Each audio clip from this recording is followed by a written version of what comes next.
now and speak to Roland McRae, who's Professor of Constitutional and European Law at University College London. Thank you very much indeed for joining us, Professor McRae. What's your feeling? Do you think this is the moment where Brexit becomes a reality or not? Well, I think that the basic outline of the deal or potential deals has been clear from the start. Either the UK retains access to the single market, which means following EU rules, makes Brexit a bit pointless, or it has its own rules, leaves, and takes terrible economic disruption. Theresa May seems to be opting for something closer to the more kind of pointless Brexit, because she's terrified of economic disruption.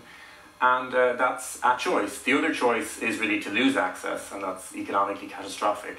But there really isn't a third way, and that's been clear from the start.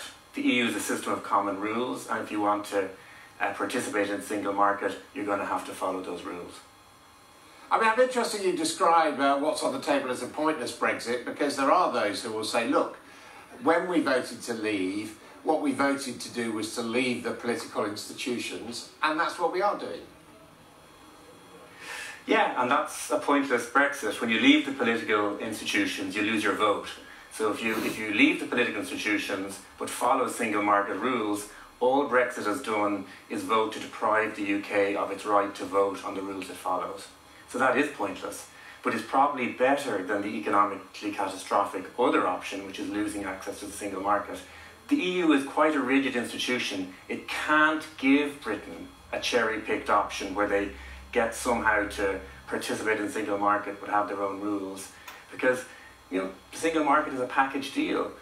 Everybody in the EU hates bits of it, but they put up with it because the overall deal is worth it. If Britain was allowed to take the bits it likes, then other states would want that, and so the EU is never going to give that. Actually, a cherry-picking deal is much more of a threat to the EU than a no deal. So Britain is always likely to face with this unpalatable choice. But isn't it just about practical cooperation in the end? I mean, the European Union, some members of it have a commitment to a vision of a united Europe, which, frankly, the UK has never been part of. But the UK sees its European allies, including Ireland, as friends and allies and people it wants to trade with. So, why make a political point in just making things difficult for everybody? It's not really a political point, because you're right that Britain isn't very keen on the United States of Europe model, but actually loads of countries aren't really keen on that. But the single market is something that's already established that Britain would then be leaving, and that's very different. Certainly the EU will be happy to cooperate, I imagine it will, in its own interests. But it won't be willing to unpick the single market, which is its biggest single achievement. And that's what Britain is facing. First, a cherry-pick deal is dangerous to the EU, so they're not going to give it. And second, the EU is less desperate for a deal than the UK is. The EU can afford a no deal, although places like Ireland would be affected. But Britain can't afford a no deal. And that really, I think that's, once the negotiations started, all the kind of, Britain will talk and the EU will talk, was replaced by actually negotiation basically on the EU's terms.